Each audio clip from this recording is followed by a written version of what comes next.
Dalam Islam sampai-sampai Rasulullah SAW itu bersabda, diriwayatkan oleh Imam Tirmizi, laisa minna man lam yahar sogirona. Bukan dari golongan kami, kata Rasulullah, orang yang tidak menyayangi anak kecil. Kata-kata laisa minna, bukan dari golongan kami, itu berarti Rasulullah tak suka. Rasulullah itu marah kepada orang yang bukan penyayang. Nah, sejatinya ini adalah salah satu masalah juga di dalam perspektif Islam, bahwa hukum asal mencari nafkah itu ada pada suami, bukan pada istri.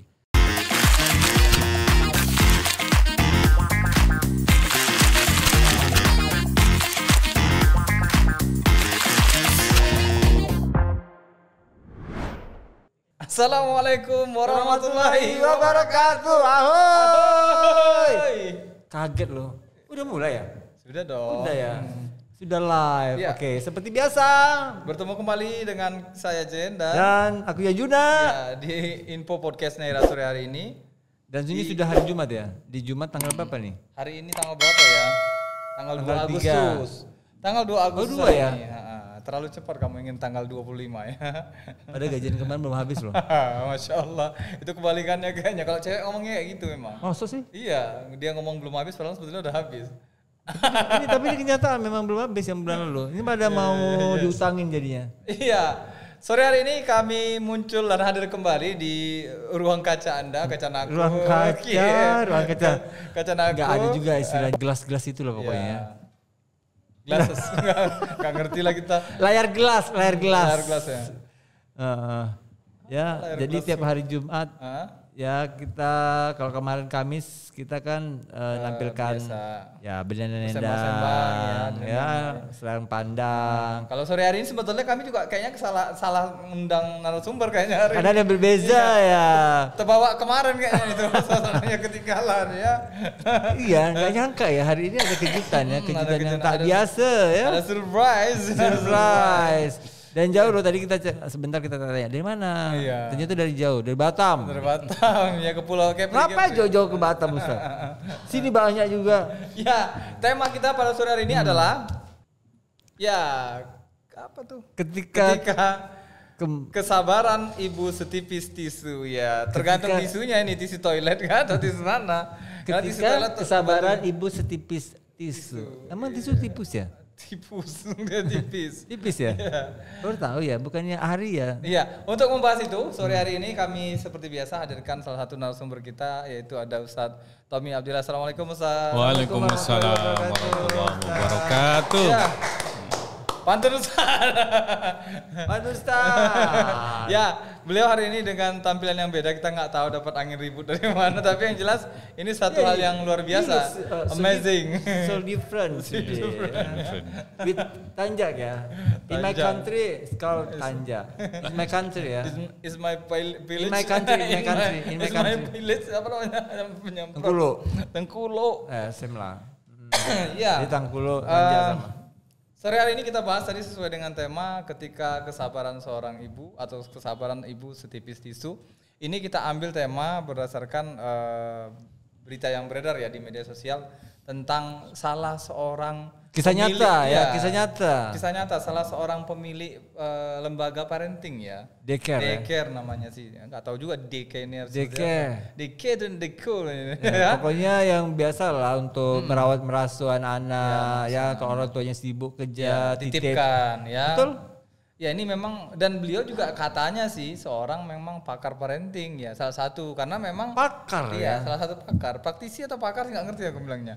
Wow. Tapi intinya memang yang dikesalkan sama masyarakat dan komentar-komentar yang kurang mengenakan itu juga salah satunya karena apa yang dia ucapkan di konten YouTube-nya itu tidak bersesuaian, bertolak belakang, ya. Bertolak belakang dengan apa yang justru ditampilkan. Ini pun kalau saya nggak salah informasinya dapatnya berita itu juga karena pengambilan video dari CCTV.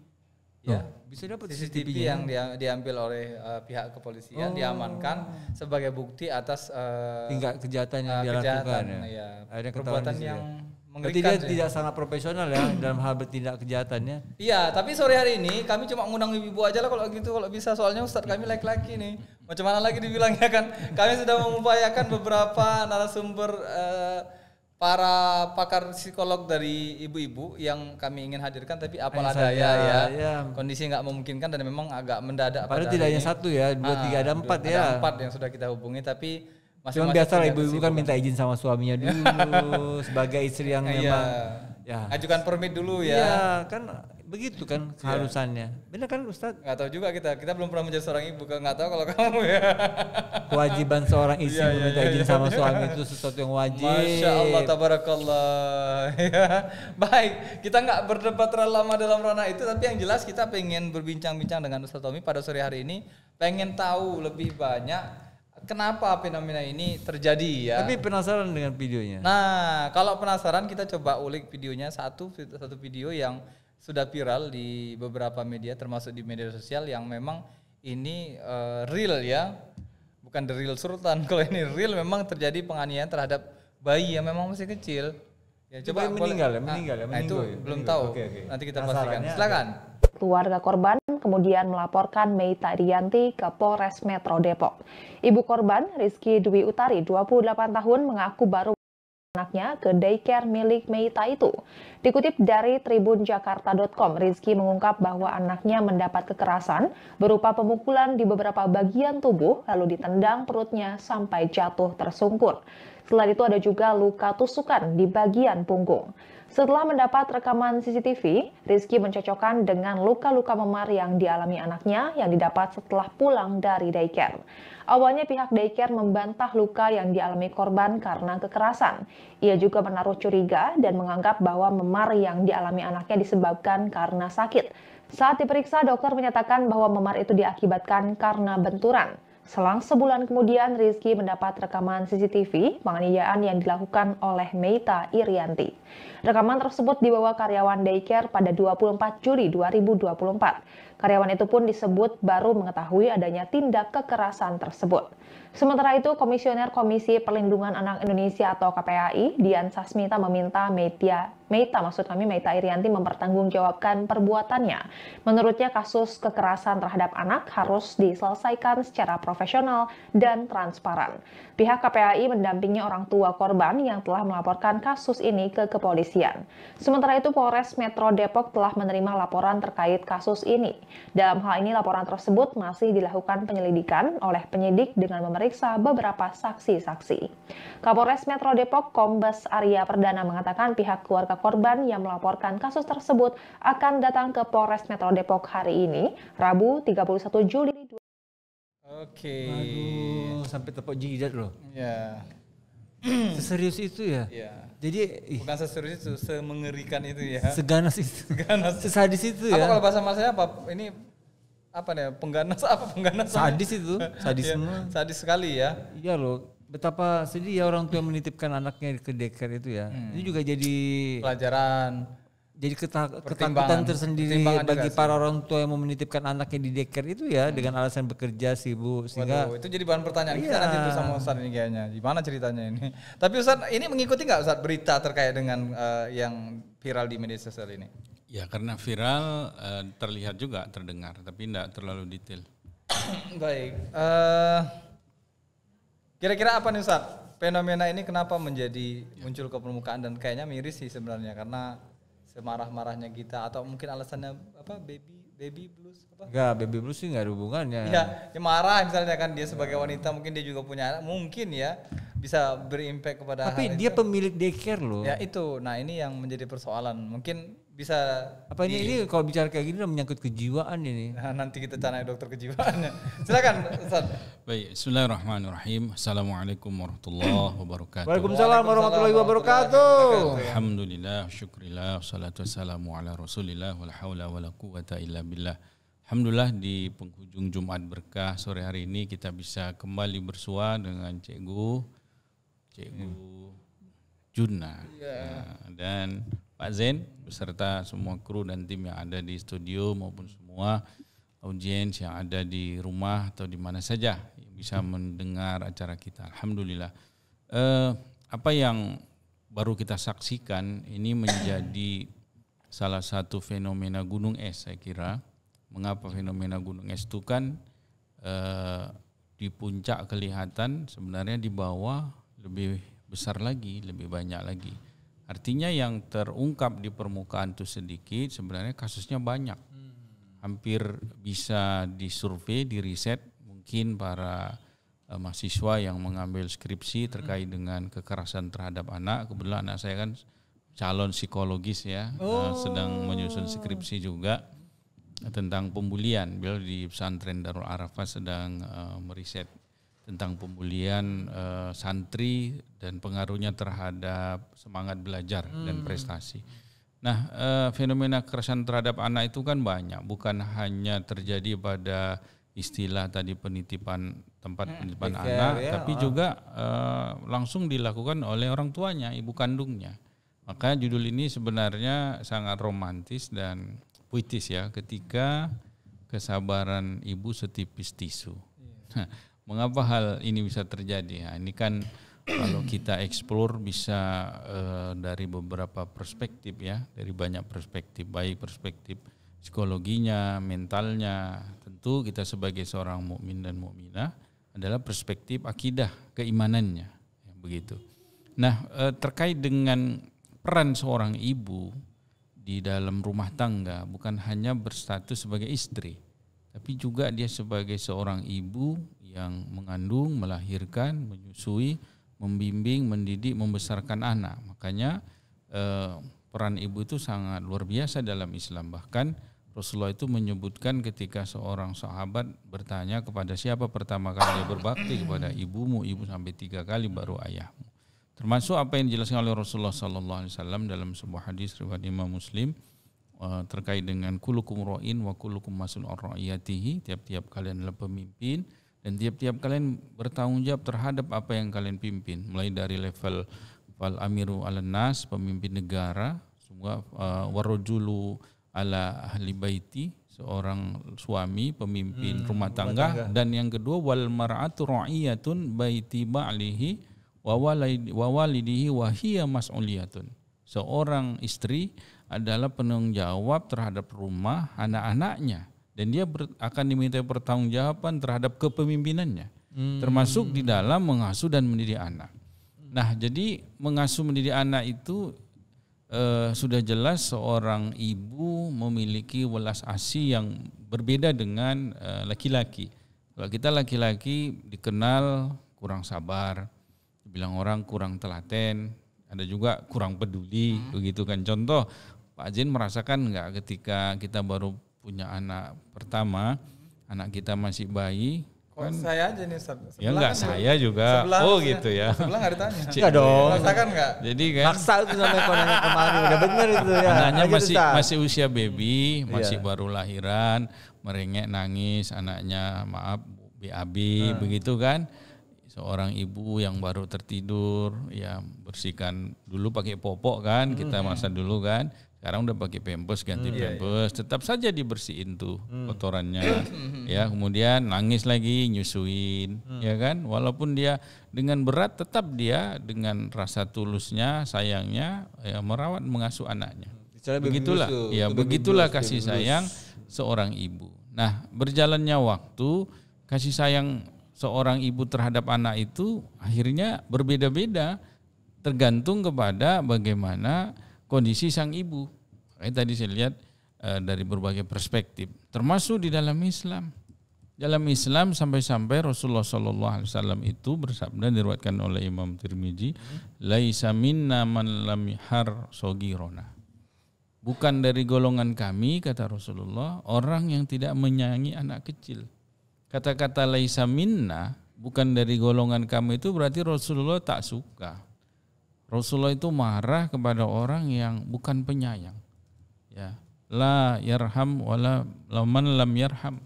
Tidak akan disayangi orang yang tidak menyayangi, itu udah pasti.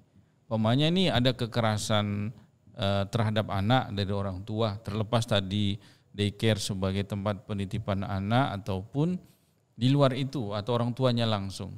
Ya, kebanyakan ketika kekerasan terhadap anak itu dilakukan orang tuanya kandung, baik ayah maupun ibunya, dulu kita kecil, kita sezaman ya, kita kolonial ya, bukan milenial ya. Beda sama Zen ya kita. Beda sama Zen ya. Pernah dengar cikgu dulu film Aryanggara ya? Oh iya, ya, dulu nontonnya di viral. Medan Plaza Ya, dulu. Viral itu. Zen nggak tahu Medan Plaza. Tahun 86, 87 kali ya. Udah terbakar. Ya, Tahu ya, kita. Aryanggara itu. Yang bawa itu Jos Ernang Ya, jadi yang jadi mama tirinya Iya, itu. dia kan akhirnya meninggal anak itu kan disiksa oleh ayah kandungnya kan, begitu. Jadi akan menimbulkan bekas yang mendalam seorang anak itu mendapati kekerasan dari orang tuanya. Ya akan menimbulkan dendam, akan menimbulkan amarah dan seterusnya. Makanya Rasulullah mengatakan orang yang tidak menyayangi dia tidak akan disayangi. Begitu, sudah otomatis. Termasuk tadi bukan dari golongan kami, orang-orang yang tidak menyayangi anak-anak. Begitu. Nah, mengapa hal ini bisa terjadi? Kan tadi banyak sebab. Yang pertama tentunya sudah menipisnya rasa belas kasih sayang seorang ibu terhadap anaknya. Ya, kalau tadi orang lain ya bisa jadi banyak faktor juga karena marah seseorang itu kan bisa jadi pelampiasan. Ya secara kejiwaan emosional dia punya masalah dengan orang. Dia punya masalah dengan rumah tangganya. Tapi dia lampiaskan kepada anak orang, itu kan bisa saja. Ya, bisa juga dia melampiaskan kepada orang tua yang punya anak, bisa jadi bayarannya tidak pas, ya secara ekonomi. Tapi memang tadi digambarkan Ustaz dari beberapa berita yang kita kutip, Meita itu dalam kondisi lagi hamil. Oh, sedang hamil dia, sedang hamil. Ya bisa jadi secara emosional dia stabil, tidak stabil kejiwaannya. Ya. Kejiwaan itu kan semua berangkat dari hati. Ini sekali lagi bukan kapasitas saya dari sisi psikologinya, tapi dari sisi perspektif keimanannya. Jelas Rasulullah mengatakan dalam sebuah hadis riwayat Bukhari dan Muslim, ala fil jasadi mudghatan. Tahuilah di dalam diri manusia ada segumpal daging. Ija soluhat jasadu kulluh. Kalau daging itu baik, baiklah seluruh badan. Wa ija fasadat jasadu kulluh. Kalau itu rusak, rusaklah seluruh badan. Allah ya qalbu. Ketahuilah daging itu adalah hati. Jadi hati itu kan sebagai perintah yang paling mendasar dalam jiwa dan hati kita. Dia yang menggerakkan. Dialah yang mengarahkan. Maka hati nurani kebaikan, kebenaran itu berangkat dari sana. Nah, ini ada terjadi masalah di dalam masalah samping tadi kejiwaannya, ya masalah hati keimanan juga bermasalah, maka dia melakukan tindakan-tindakan yang dalam tanda petik dalam Islam keji. Itu kan keji ya. Menyiksa anak kecil itu kan perbuatan keji, mungkar. Ya, setiap perbuatan keji dan mungkar itu berangkat dari pertama bisa jadi bisikan syaitan, kemudian ya hawa nafsunya, ketiga karena kebodohannya, keempat bisa jadi karena kelemahan imannya. Jadi banyak faktor. Begitu. Orang melakukan perbuatan keji dan mungkar itu dorongan syaitan, godaan bisa. Kadang ada yang dibilang seperti ada yang memerintahkan gitu. Ada yang membisikkan gitu ya. Bisikan kan ada seperti itu. Ya itu karena lemahnya iman. Makanya yang bisikan syaitan. Makanya saya katakan tadi dalam perspektif Islam ya, lain kalau orang psikolog udah pasti dari psikologinya dari kejiwaannya begitu. Betul. Dari emosionalnya, temperamentalnya, dari sisi finansial ekonominya bisa jadi kan dan seterusnya. Nah itu yang sedikit bisa saya tanggapi di awal terkait dengan mengapa hal itu bisa terjadi. Tapi itu banyak anak dipilihnya yang meninggal itu ya. Luar biasa loh ngelihatnya. Enggak, kalau kita lihat Ustaz, ini kan pelajaran juga bagi orang tua yang terbiasa beraktivitas suami istri bekerja di luar, kemudian juga akhirnya menitipkan anak itu kan. Kayaknya apa sih pesan yang mau disampaikan ya terhadap orang-orang tua yang akhirnya harus meninggalkan anak demi pekerjaan dan lain sebagainya, sehingga akhirnya korban seperti ini kan? Benar. Jadi inilah yang disebut dengan korban dulu masa 90 era globalisasi ya. Sekarang mungkin era emansipasi, setara gender dan lain sebagainya. Setara gender. Kenapa hal itu bisa terjadi? Karena memang dalam sistem kapitalis itu perempuan dikasih ruang yang sangat luas agar memiliki kedudukan status yang sama dengan laki-laki.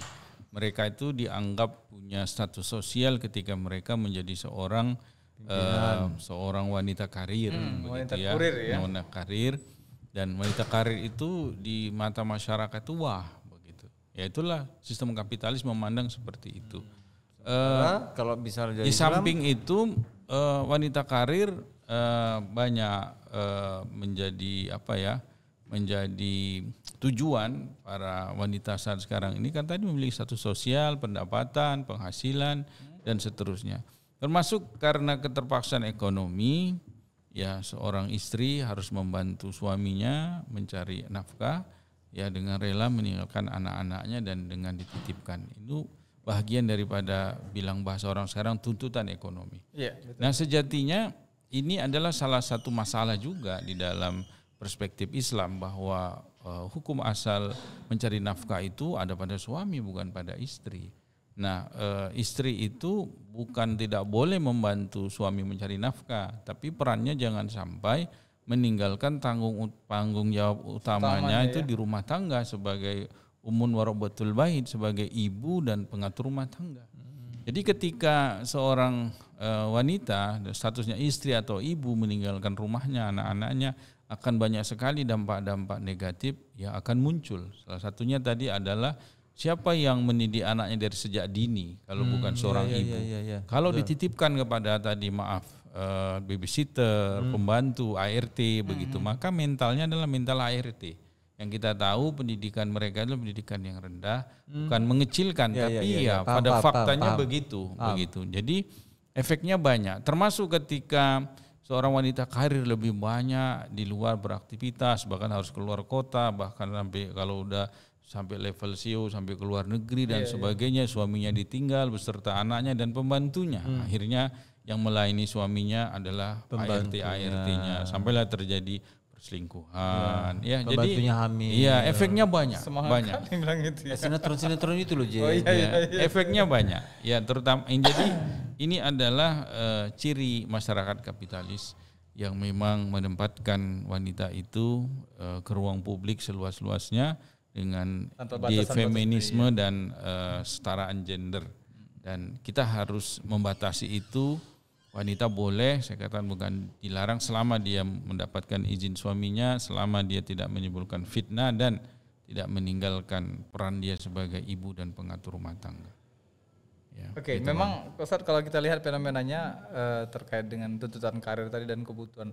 Ada juga sih sebagian orang yang mungkin bekerja, beraktivitas di luar rumah itu, para wanita atau ibu-ibu itu bukan hanya karena sekedar masalah kebutuhan, tapi juga lebih kepada pemenuhan prestis ya, gaya hidup ya, lifestyle yang memang kayaknya kalau nggak menghasilkan duit, nggak diakui sebagai wanita yang mandiri gitu kan. Bahkan beberapa postingan sering mengatakan kalian yang sudah bersuami katanya gitu kan, jangan pernah bangga menerima nafkah dari suami, haruslah kalian bisa menghidupi suatu saat nanti ketika kalian harus berpisah, udah merencanakan udah merencanakan. Ada tuh sosial media banyak tuh begitu. Kalau nanti kalian sudah harus berpisah dengan suami kalian bisa mandiri, bisa begini begitu dan sebagainya, nggak ketergantungan terhadap suami. Ini pandangan begini gimana, Ustaz?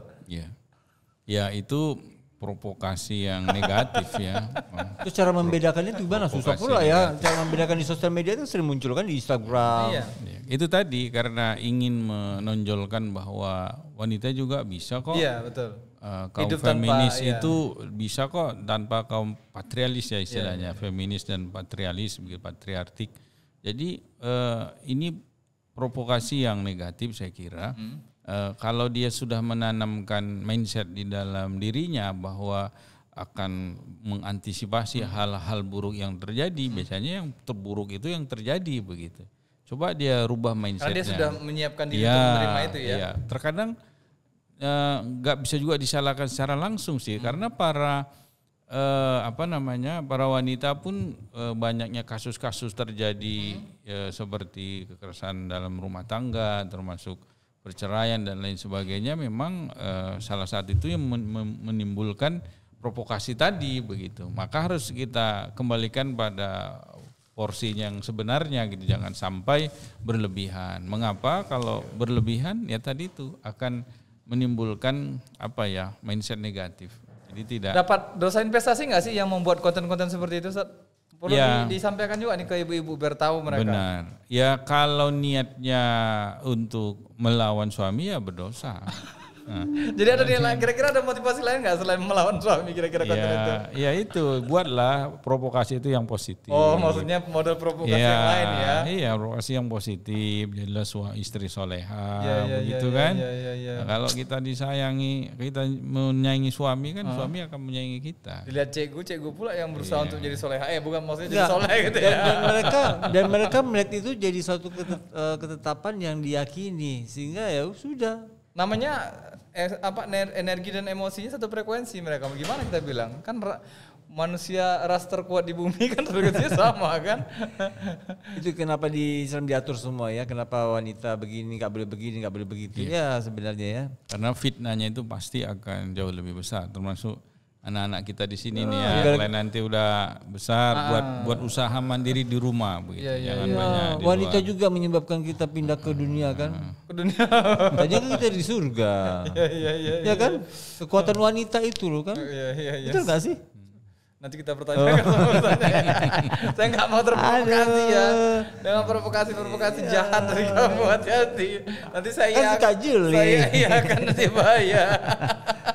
Baik, kami mengundang sahabat podcaster dimanapun Anda berada yang menyaksikan hari ini, baik kaum bapak-bapak maupun kaum ibu-ibu, silahkan komentar atau bertanya ke Ustadz terkait dengan pembahasan ini, karena ini pembahasan yang menyedot perhatian publik ya, karena bagi seorang pasangan suami istri ya yang kondisinya, apalagi yang tinggal di kawasan-kawasan industri Ustadz ya, yang harus masuk pabrik, kerjanya shiftnya sampai 3 shift ya, pagi, siang, malam. Itu kayaknya Tahu dari mana? Ya, Pernah ya? banyak loh fakta-fakta kita lihat kan, karyawan-karyawan itu yang kita berangkat pagi dia jumpa pagi, kita berangkat malam dia jumpa malam. Dulu zaman di Jakarta nyebutnya itu P20. Nah, apa itu? Pergi pagi pulang petang, penghasilan pas-pasan, pulang-pulang pantat punggung, pada pegal-pegal, pulang-pulang pala puyang-puyang, pusing-pusing.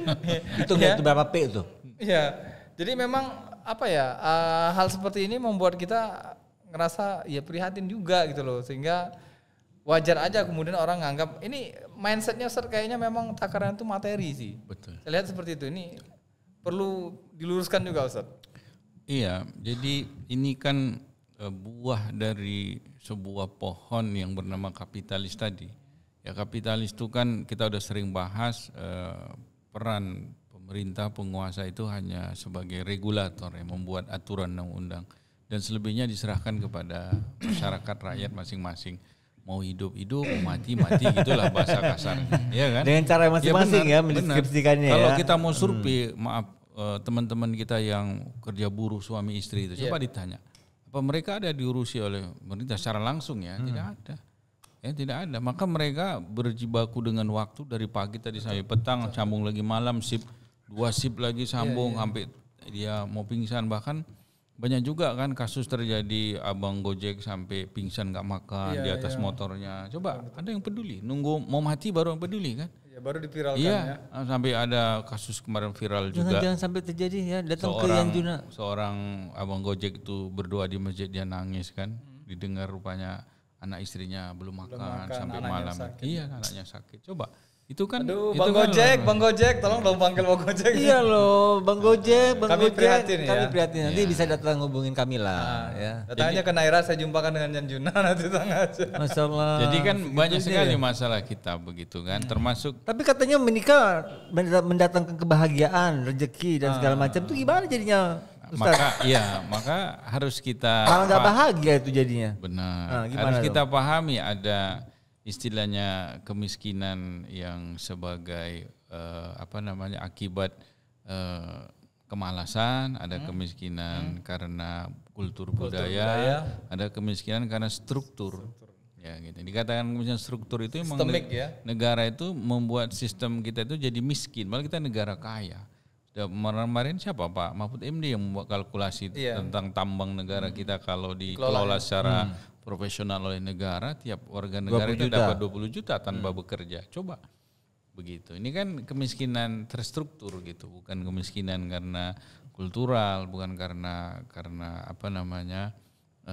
kebodohan dan seterusnya. Jadi itu menjadi sumber masalah Pak Zain. Sistem kapitalis ini memang membuat orang harus mandiri habis-habisan untuk bisa survive, bertahan hidup, apalagi untuk mengembangkan harta. Sampai kemarin saya itu dapat foto meme ya dari para ustadz terkait dengan orang sukses itu bisa sukses karena menekan orang kecil. Dia ada gambar sepatu, dia memijak orang kecil begitu. Di samping itu ada 2 orang mancing, rakyat kecil mancing di kali, di sungai, dapat ikan-ikan kecil, dikumpulin. Udah dikumpulin, dia mancing yang udah dikumpulin ikan besarnya gitu. Ngerti? Tinggal Rakyat mancing ini satu mancing, dikumpulin dia kan di wadahnya kan, dikumpulin dikit-dikit. Datang siang Udah dapat langsung ditarik sama dia. Jadi dia kaya, dia sukses karena menekan menzolimi orang begitu. Memang begitu faktanya. Kita disuruh banting tulang kan. Akhirnya kemarin itu faktor kutip keimanan juga tuh berarti. Kutip Tapera, kutip B, semua dikutip kan. Pajak semua dikutip kan. Udah dikumpulin, yang dikumpulin diangkut gitu. Tapi 10 tahun juga. Hah? Ya nggak tahu lah. Jadi itu maksud saya gambaran basisme kapitalis itu begitu, membiarkan individu untuk survive. Nunggu kejadian baru nanti datang RT RW-nya. Kemudian kan viral pernah kita videoin juga ya, yang seorang anak itu yang dia lapar teriak-teriak sama emaknya, malah anaknya dipukulin, disuruh cari ayahnya. Kan viral juga kan? Udah viral baru datang RT camat. Begitu masalah kita ternyata memang rumah tangga sangat itu nggak kompleks. menjanjikan kebahagiaan ya.